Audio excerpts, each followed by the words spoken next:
Article 52, donc Monsieur Gomes, vous avez la parole.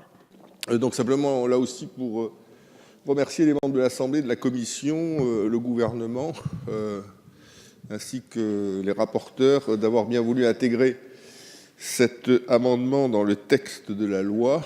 J'ai eu l'occasion de le dire, je le répète, parce que ça me paraît ahurissant, quand on a les deux territoires les plus chers de la République française, qui sont la Nouvelle-Calédonie et la Polynésie française, où tout confondu, les prix sont plus élevés de 50% par rapport à l'Hexagone, et où les salaires sont moins élevés de 20% par rapport à l'Hexagone.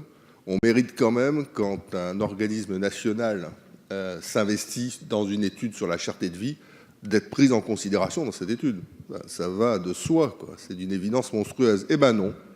L'INSEE fait une étude sur la cherté de vie, englobe l'Hexagone, englobe les DOM, et nous, on n'est pas dans le périmètre de l'étude. La dernière fois que l'étude a été menée sur la cherté de vie en France et dans l'outre-mer, c'était en 2010, nous étions inclus. Là, probablement, quelques petits problèmes budgétaires ont fait qu'un bout de l'étude a été coupé, que les collectivités françaises du Pacifique en ont été exclues. C'est dommage, l'étude a été rendue en avril 2016 et nous n'avons pas donc été considérés, ce qui fait que nous ne disposons pas aujourd'hui des éléments comparatifs nécessaires pour mettre en place les politiques les plus pertinentes possibles. Même chose en ce qui concerne les violences faites aux femmes. L'INED a lancé une grande étude nationale qui concerne également l'outre-mer, qui s'appelle l'étude Virage sur le sujet.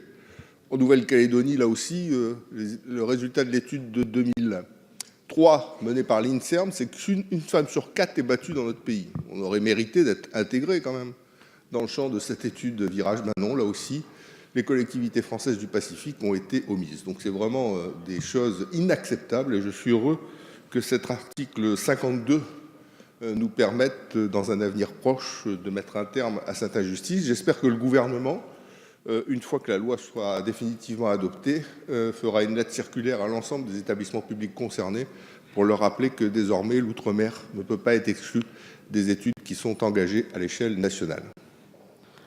Merci, monsieur le député.